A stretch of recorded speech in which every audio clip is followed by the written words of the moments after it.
ভিডিওটি শুরু করার আগে আমি আপনাদের একটা কথা ক্লিয়ার করতে চাই, এই ভিডিওটি আসলে কেন আপনার দেখা উচিত। যদি আপনি আপনার লাইফে আসলে সাকসেস হতে চান, যদি আপনি এটি জানতে চান টাকা পয়সা আসলে কিভাবে কাজ করে, যদি আপনি ধনী হয়ে থাকেন অথবা ভবিষ্যতে যদি আপনি ধনী হন, তাহলে সেই জায়গাটি থেকে সারা জীবন কিভাবে ধনী থাকতে পারবেন, এই প্রসেসটিও এই ভিডিওটিতে ক্লিয়ারলি শেয়ার করব। আর আরেকটি কথা আপনাদেরকে একটু ক্লিয়ার করতে চাই, যদি আপনি টাকা পয়সার সাথে আপনার বিহেভিয়ার কেমন হবে এই বিষয়টিও জানতে চান, তাহলে সাইকোলজি অফ মানি এই বইটি আপনাদের সকলের পড়া উচিত। যারা পড়তে একটু কম ভালোবাসেন তাদের অবশ্যই এই বইটির অডিও বুকটি শোনা উচিত। মর্গান হাসেলের লেখা এই বইটি দ্য সাইকোলজি অফ মানি, এই বইটিতে ক্লিয়ারলি এই বিষয়টি বোঝানো হয়েছে টাকা পয়সার সাইকোলজি কেমন হয়, মানুষের টাকা পয়সা নিয়ে বিহেভিয়ার কেমন হয়, মানুষ টাকা পয়সা নিয়ে আসলে কিভাবে চিন্তা করে, যারা অনেক টাকা ইনকাম করে তাদের টাকা পয়সা নিয়ে চিন্তা ভাবনা কেমন হয়, যারা প্রচুর টাকা ইনকাম করার পরও সব টাকা শেষ করে ফেলে তাদেরই বা টাকা পয়সা নিয়ে সাইকোলজিটা কেমন হয়। আবার হিউজ একটা মানুষ দেখবেন যারা যেই পরিমাণ টাকা ইনকাম করে প্রতিদিন সেই টাকা শেষ করে ফেলে, তাদেরই বা টাকা পয়সা নিয়ে সাইকোলজিটা কেমন হয়, কেন তারা কখনোই ধনী হতে পারে না, এই সকল বিষয়গুলো এই বইটিতে ক্লিয়ারলি বলা হয়েছে। দেখবেন প্রতিটি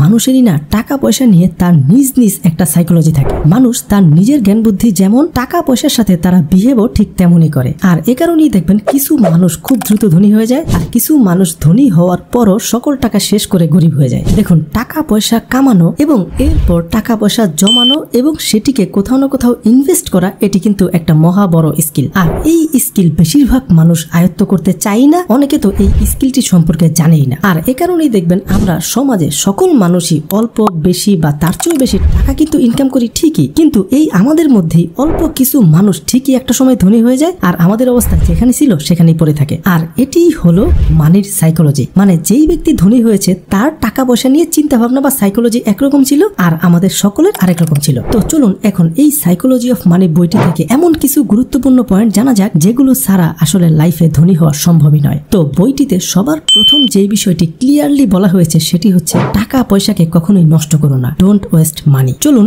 এই পয়েন্টটি একটু ডিপে বোঝার জন্য একটা স্টোরির মাধ্যমে বিষয়টি ক্লিয়ার করা যাক। এই বইটির লেখক মর্গান হাসেল তার চাকরি জীবনের শুরুর দিকে একটা হোটেলে হোটেল বয় হিসেবে চাকরি করতেন। সেই সময়ে তাদের সেই হোটেলে একজন টেকনোলজি এক্সপার্ট প্রতিদিন আসতেন এবং সেখানে প্রতিদিন খাবার খেতেন, অনেক সময় সেখানে ব্যয় করতেন। সেই টেকনোলজি এক্সপার্ট খুব ইয়াং এজেই প্রচুর পরিমাণ টাকা আয় করেছিল। সেই সময় সে বেশ কিছু কোম্পানিও সেই সময় এস্টাবলিশ করে ফেলেছিলেন, কিন্তু লেখক তার মধ্যে একটা জিনিস খেয়াল করেছিলেন, সেই ব্যক্তি কখনোই টাকা পয়সার কদর করত না। সে প্রচুর পরিমাণ টাকা প্রতিদিন ওয়েস্ট করত। টাকা পয়সার প্রতি তার মেন্টালিটি খুবই ন্যারো ছিল। সেই ব্যক্তি সব সময় তার সাথে অনেক মোটা মোটা নোটের বান্ডেল নিয়ে চলাচল করতেন এবং ম্যাক্সিমাম সময় মদের নেশার সাথে অ্যাটাচ ছিলেন। সে সব সময় একটা কাজ করতেন, সে যে প্রচুর পরিমাণ ধনী সেই জিনিসটি বোঝানোর জন্য সে প্রচুর পরিমাণ টাকা নষ্ট করে মানুষকে দেখাতেন। অথর মর্গান হাসেল বলেন, সে একদিন সেই ব্যক্তিকে দেখে, সেই ব্যক্তির একজন বন্ধু সেই রেস্টুরেন্টে আসে। তখন সেই ব্যক্তি তার বন্ধুকে অনেকগুলো নোটের বান্ডেল দিয়ে বলে, এই ডলারের নোটগুলো এক্সচেঞ্জ করে তুমি কিছু গোল্ডের কয়েন নিয়ে আসো। তখন তার বন্ধু সেই নোটগুলোকে চেঞ্জ করে গোল্ডের কয়েন কিনে নিয়ে আসে এবং তারা দুই বন্ধু একসাথে সমুদ্রের কিনারে গিয়ে সেই কয়েনগুলোকে ছুঁড়ে মেরে একটি খেলার চেষ্টা করে কে কতদূর কয়েনগুলোকে নিয়ে যেতে পারে। সো একবার একটু চিন্তা করুন, সেই ব্যক্তি টাকা পয়সার ব্যাপারে কতটা ক্রেজি ছিল, সে টাকা পয়সাকে কতটা অবহেলা করতে পারে যে সে গোল্ডের কয়েন নিয়ে সাধারণ একটি খেলা খেলেছে। এই ঘটনার কয়েক বছর পর মর্গান হাসেল জানতে পারেন সেই ব্যক্তি টোটালি ভিখারি হয়ে গিয়েছে। সে তার সকল কোম্পানিতে লস খেয়েছে, সে তার টেকনিক্যাল নলেজ গুলোকেও না হারিয়ে ফেলেছে। এরপর বইটিতে মর্গান হাসেল আরো একটা স্টোরি, সেই সময়ের স্টোরি শেয়ার করেছিলেন। সেই স্টোরিটি ছিল এমন, রোনাল্ড জেমস নামে এক ব্যক্তি যে আমেরিকার কোনো একটা প্রত্যন্ত ভিলেজে বসবাস করত এবং সেই ব্যক্তি প্রচন্ড গরিব ছিলেন। 25 বছর পর্যন্ত একটি গ্যাস স্টেশনে কার মেরামত করার কাজ করেছে এবং এরপরে 17 বছর রাস্তা ঝাড়ু দেওয়ার কাজ করেছে। কিন্তু সেই ব্যক্তি যখন মারা যান ঠিক সেই সময়ে তার টোটাল সম্পদের পরিমাণ ছিল $2 মিলিয়ন। এখন কথা হলো, এই ব্যক্তির কাছে এত টাকা পয়সা কোন জায়গা থেকে আসলো? যখন নিউজ মিডিয়া এবং সাধারণ মানুষ এই বিষয়টি জানার চেষ্টা করলেন তখন তারা দেখতে পেলেন সেই ব্যক্তি প্রতি মাসে একটু একটু করে টাকা জমিয়ে এমন একটা জায়গায় ইনভেস্ট করেছিল যেখান থেকে কম্পাউন্ডিং হারে টাকা বাড়তো। যেমন আমাদের দেশগুলোতে যেগুলো রয়েছে, যেমন মিউচুয়াল ফান্ড, ইন্ডেক্স ফান্ড, এই রকম জায়গায় সে টাকা ইনভেস্ট করেছিল। লেখক মর্গান হাসেল একজন টেকনিক্যাল এক্সপার্ট এবং একজন সাধারণ রাস্তার ঝাড়ুদার, এদের দুইজনের টাকা পয়সার প্রতি সাইকোলজি অ্যানালাইসিস করে বলেছেন টাকা পয়সা সেভ করার জন্য কোনো টেকনিক্যাল নলেজের দরকার নেই। এটি আসলে ডিপেন্ড করে আপনি আপনার টাকাকে কিভাবে খরচ করছেন এটির উপর। টাকা পয়সার প্রতি আপনার টান বা ভালোবাসা কেমন? মর্গান হাসেল বলেন, টাকা পয়সা কামানো এটি একটা স্কিল যেটি যে কোনো ব্যক্তি যে কোনো সময় শিখে ফাইন্যান্সিয়াল ফ্রিডম অ্যাচিভ করতে পারে। এরপর বইটি থেকে দ্বিতীয় যে বিষয়টি আপনাদের সাথে শেয়ার করতে চাই সেটি হচ্ছে লেখক বলেন নোবডি ইজ ক্রেজি। লেখক এই পয়েন্টটিতে বলতে চাচ্ছেন বহু মানুষ টাকা পয়সার সাথে মূর্খের মতো আচরণ করে, কিন্তু বাস্তবে তারা মূর্খ নয়। আজকাল বেশিরভাগ মানুষকে দেখবেন মুভি দেখার টিকিটের পিছনে টাকা খরচ করে, রাস্তায় আজে বাজে জায়গায় টাকা খরচ করে ফেলে, মাসে বেশিরভাগ টাকা এমন জায়গায় খরচ করে ফেলে যেই জিনিসগুলো তার আসলে সেই মাসে দরকারি ছিল না। বিভিন্ন ধরনের লটারি কিনতে টাকা খরচ করে ফেলে, মানে মোট কথা মাসের ম্যাক্সিমাম টাকা খরচ করে ফেলে এমন জায়গায় যেই জিনিসগুলো সে না করলেও পারত বা এতটা করার কখনোই কোনো দরকারই ছিল না। লেখক বলেন এই কাজগুলো বেশিরভাগ ক্ষেত্রে ওই মানুষগুলোই করে থাকে যারা আসলে বাস্তবে গরিব, নয়তোবা তারা মিডল ক্লাস ফ্যামিলি থেকে বিলং করে। এই ধরনের লোকদের দেখবেন ইমার্জেন্সি হয়ে গেলে 30 থেকে 40 হাজার টাকা জোগাড় করতেই তারা পারবে না। আচ্ছা, এখন আপনিই বলুন তো, এই ধরনের মানুষের কি সিনেমার টিকিট কিনে হাজার হাজার টাকা শেষ করা উচিত? এই ধরনের লোকের কি অনেক এক্সপেন্সিভ ড্রেস কিনা উচিত? এই ধরনের লোকের কি প্রতিদিন আজে বাজে রাস্তায় বিভিন্ন জায়গায় অনেক টাকা খরচ করে ফেলা উচিত? আসলে বাস্তবে এই টাকাগুলোকে না তাদের ইমার্জেন্সি নিড হিসাবে রেখে দেওয়া উচিত ছিল। এখন আপনিই বলুন, আমরা যারা মধ্যবিত্ত বা নিম্ন মধ্যবিত্ত, আমাদের টাকা পয়সার সাইকোলজিটা কতটা জঘন্য একটু চিন্তা করুন। পাশাপাশি এরা দেখবেন আবার এটিও বলে টাকা পয়সা সেভ করা আমাদের পক্ষে কোনোভাবে সম্ভবই না, কারণ আমরা যেই পরিমাণ টাকা ইনকাম করি সেই পরিমাণ টাকা প্রতি মাসে শেষও হয়ে যায়, কোনোভাবেই টাকা বাঁচাতে পারছি না, টাকা পয়সা সেভ করবো কোন জায়গা থেকে? এই ধরনের লোক এগুলোও বলবে নিজের জন্য একটা বাড়ি কিনা, নিজের জন্য একটা ফ্ল্যাট কিনা, নিজের সন্তানকে একটা ভালো স্কুলে পড়ানো, এই জিনিসগুলো না আমাদের পক্ষে সম্ভব নয়, কারণ আমরা এত টাকা তো ইনকামই করি না। লেখক মর্গান হাসেল বলেন আপনারা প্রতি মাসে শুধুমাত্র যেই পরিমাণ টাকা আজে বাজে জায়গায় নষ্ট করেন, এই টাকা অনেক মানুষের কামানো প্রতি মাসের স্বপ্ন। আপনি আপনার সন্তানকে ভালো স্কুলে পড়াতে পারছেন না ঠিকই, কিন্তু এই দিক দিয়ে রাস্তায় আজে বাজে বিভিন্ন জায়গায় প্রতিদিন অনেক টাকা খরচ করে ফেলতে পারছেন। সো যাদের এমনটি অবস্থা তাদের টাকা পয়সা নিয়ে সাইকোলজি চেঞ্জ করতে হবে। আমরা যেটি করি প্রতি মাসে টাকা পাই, সেই টাকা থেকে খরচ করি, এরপর টাকা থাকলে বাঁচে নয়তোবা নাই, কিন্তু এটা করা যাবে না। করতে হবে যেটি প্রতি মাসে টাকা আসে সেই টাকা থেকে টাকা সেভ করতে হবে, এরপর যেই টাকা বাঁচবে সেই টাকা খরচ করতে হবে, এর বাইরে একটি টাকাও খরচ করা যাবে না। আর বিশ্বাস করুন এই লটি প্রতিটি সাকসেসফুল মানুষই ফলো করেছে একটা সময়। এখন হয়তোবা তারা সাকসেস হয়ে গিয়েছে, কিন্তু শুরুর দিকে তারা সবাই এই লটি ফলো করেছে। মর্গান হাসেল এই বিষয়টিতে আরো একটি কথা বলেন, বেশিরভাগ মানুষ টাকা পয়সা খরচ করার ক্ষেত্রে কোনো রুলস বা কোনো রেগুলেশন মেনটেন করে না। তারা টাকা পয়সা খরচ করার ক্ষেত্রে নিজের ইমোশন এবং পারিপার্শ্বিক সিচুয়েশনের উপর ডিপেন্ড করে। সেই সিচুয়েশন তাকে যেভাবে করে চালায় সে সেভাবে করেই চলে, কিন্তু বাস্তবতা সম্পূর্ণ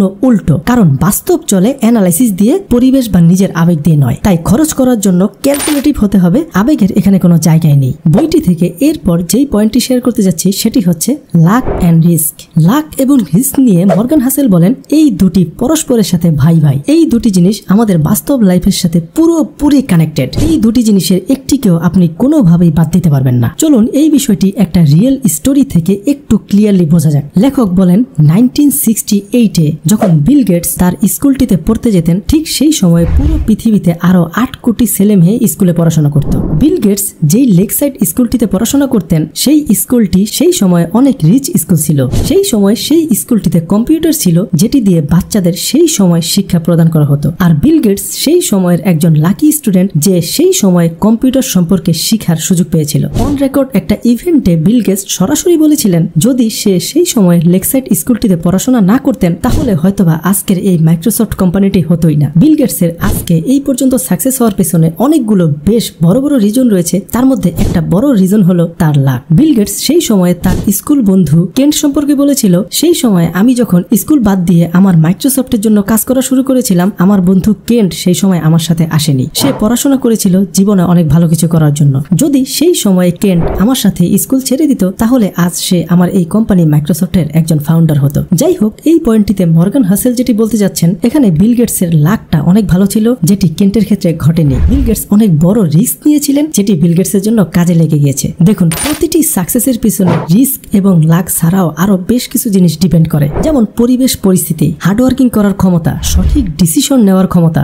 রেগুলারলি সেই বিষয়ের উপর কাজ করার ক্ষমতা, এইরকম আরো বেশ অনেকগুলো বিষয় ডিপেন্ড করে একটা মানুষকে সাকসেস পর্যন্ত নিয়ে যাওয়ার জন্য। তো মানি নিয়ে পরবর্তী পয়েন্টটি হচ্ছে কম্পাউন্ডিং। দেখবেন আমরা বেশিরভাগ মানুষ টাকা পয়সাকে না জমাই ঠিকই, এরপর কোথাও রেখে দিই, মানে সেই টাকাটিকে পরবর্তীতে আর কোথাও কোনো কাজে লাগাই না। এটা হচ্ছে একটা বিষয়। আর আরেকটি বিষয় হচ্ছে আমাদের অনেকেরই স্যালারি অনেকটা লিমিটেড, যেই স্যালারি থেকে আমাদের হয়তোবা অল্প কিছু টাকা বাঁচে, নয়তোবা অনেকের ক্ষেত্রে বাঁচেই না। এখন এক ব্যক্তির তো টাকা রয়ে গেল, সে সেই টাকাকে কোথাও রেখে দিয়েছে, কাজে লাগাচ্ছে না। আরেক ব্যক্তির টাকা জমানোর সুযোগ খুবই কম। এখন আমরা বেশিরভাগ মানুষই এই দুই ব্যক্তির মাঝেই রয়েছে। এই মুহূর্তে লেখক বলেছেন আমাদের যেটি করতে হবে, যাদের কাছে টাকা টাকা রয়েছে তাদের যে করেই হোক এই টাকাকে কোথাও না কোথাও ইনভেস্ট করতে হবে, অবশ্যই সেফ জায়গায় ইনভেস্ট করতে হবে। কারণ এই টাকার মান সবসময় একরকম থাকবে না। আজ 1 লাখ টাকার ভ্যালু যতটা রয়েছে সামনের বছর কিন্তু আরো কমে আসবে, পরের বছর আরো কমে আসবে। সো আপনাকে যেটি করতে হবে এই টাকাকে এমন কোনো জায়গায় ইনভেস্ট করতে হবে যেখান থেকে প্রতি মাসে আপনার অল্প কিছু করে হলেও টাকা আসবে, পাশাপাশি আপনার মেইন টাকাও সিকিউর থাকবে।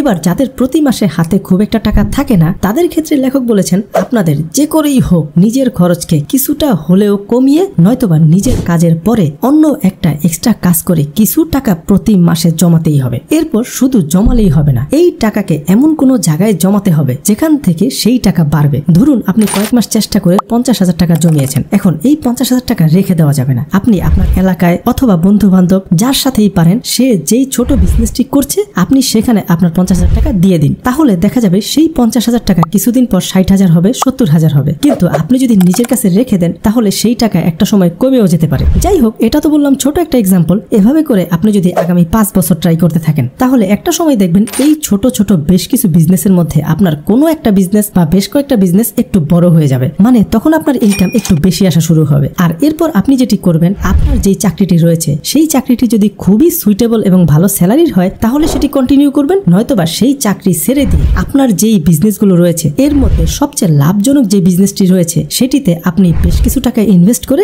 সেটিকে নিজের বিজনেসে পরিণত করবেন। তবে হ্যাঁ, উল্টা পাল্টা আজে বাজে জায়গায় টাকা ইনভেস্ট করা যাবে না। নিজে যে করেই হোক অ্যানালাইসিস করতে হবে, বিজনেস নিয়ে ধারণা নিতে হবে, এরপরেই কোথাও টাকা ইনভেস্ট করা শুরু করবেন, তার আগে নয়।